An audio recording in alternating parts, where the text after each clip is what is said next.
Marcos. Ele não estava entre os 12 nomes mais lembrados. Não era um apóstolo de destaque. E, por vezes, até parecia andar nas sombras dos grandes. Mas foi justamente nos bastidores que Deus forjou um instrumento poderoso.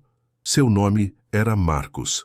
E sua história nos ensina que até os que falham podem ser usados para registrar eternidades. Imagine a pressão de caminhar entre gigantes da fé. Imagine estar cercado por homens que andaram ao lado de Jesus, que tocaram os milagres com as próprias mãos. E mesmo assim, sentir-se pequeno, inseguro, inexperiente. Esse era o dilema de João Marcos. Filho de Maria, sobrinho de Barnabé, cresceu em um lar de fé, frequentado por líderes da igreja primitiva. Sua casa era um dos primeiros lugares onde os cristãos se reuniam em segredo para orar, louvar e partir o pão. Mas crescer nesse ambiente não o impediu de ter medos. Nem o preparou completamente para os desafios que viriam. Quando decidiu seguir Paulo e Barnabé em uma jornada missionária, talvez esperasse apenas vitórias, conversões e milagres.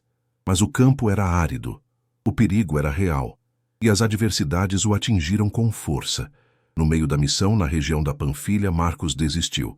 Não sabemos os detalhes, não sabemos se foi por medo, por cansaço, por conflitos internos. O que sabemos é que ele voltou, abandonou o campo. E isso marcou seu nome diante de Paulo. Anos depois, quando Barnabé quis levá-lo novamente em outra viagem, Paulo recusou. A dor da falha ainda era muito viva. E não é assim conosco também? Quantas vezes recuamos? Quantas vezes começamos bem, mas nos rendemos ao medo, à insegurança ou à falta de maturidade espiritual? João Marcos representa essa parte da nossa jornada em que falhamos. Mas sua história não termina ali. Deus não desistiu dele. E nem os planos do céu foram cancelados por causa da sua desistência. Ele teve uma nova chance, um recomeço. E é nesse recomeço que a luz de sua vocação começou a brilhar. O mesmo jovem que outrora desistira, tornou-se um servo útil novamente. Paulo, mais tarde, escreveria pedindo que Marcos fosse enviado a ele, dizendo que ele lhe era útil para o ministério. O mesmo Paulo que o havia recusado, agora reconhecia seu valor. Marcos, o jovem que recuou, seria mais tarde aquele que escreveria um dos 4 evangelhos, um texto que atravessaria séculos, que apresentaria Jesus como servo sofredor, que levaria consolo e direção à igreja perseguida de Roma. Se essa história de superação e recomeço já tocou o seu coração, deixe o seu like neste vídeo. Assim você nos ajuda a alcançar mais vidas com histórias que transformam e edificam. O evangelho que leva seu nome carrega marcas singulares. Ele é direto, rápido, cheio de ação.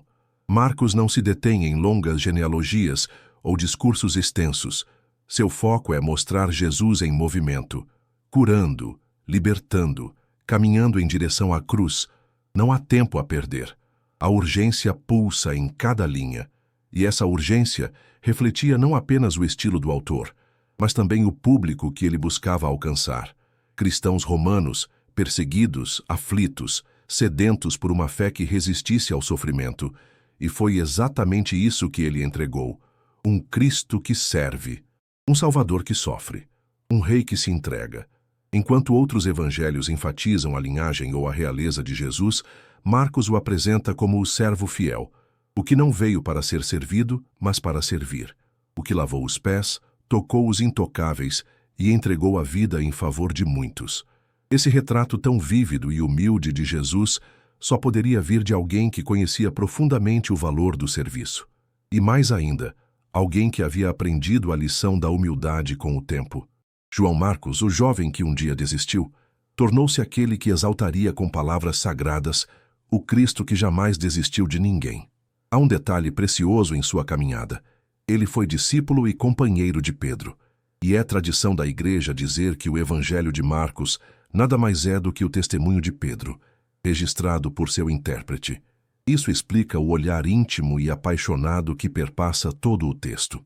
Cada cura, cada lágrima, cada passo do Messias é narrado com quem viveu, ou pelo menos ouviu como se tivesse vivido.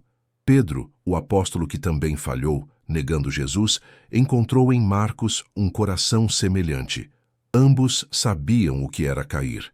Ambos sabiam o que era ser restaurado, e juntos testemunharam com palavras e vidas que a graça de Deus é mais forte do que qualquer erro.